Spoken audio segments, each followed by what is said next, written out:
Hi guys, welcome back to Perfect Eats. My name is Emma and today we're gonna make some chicken rendang. I'm gonna break this recipe down for you guys, so under 2 minutes, you should be able to learn this pretty quickly. Let's get to it.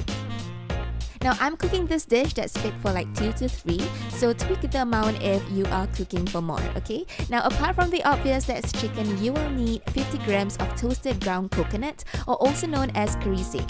Now this is a ready-made and this will be the star ingredient because it brings out that distinctive smoky fragrant taste.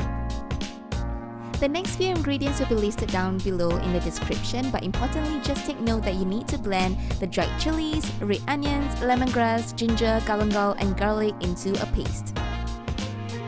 So set a medium flame and add 1.5 cups of oil and pour in your blended ingredients. Now you gotta give some time for this because we want to look out for the oil to separate from the paste, and this will take at least 5 minutes.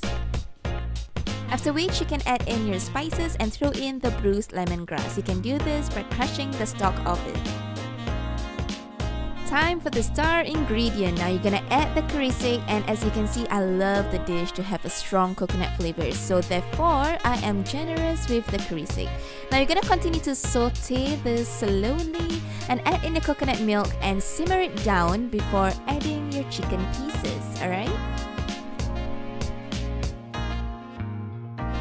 I'm adding my coconut milk in portions and lastly a little bit of water as well.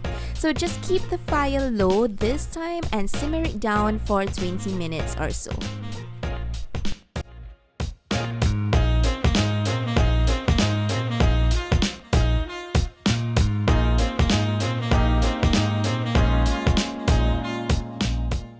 So from this point onwards, we're gonna simmer it down for at least 15 to 20 more minutes so that the chicken pieces will be soft and tender, and you can serve this over hot white rice. It will be amazing, trust me. So thank you so much for watching. I hope you guys enjoyed the recipe, and be sure to follow us and like us on Instagram as well as YouTube. Thanks for watching. Bye!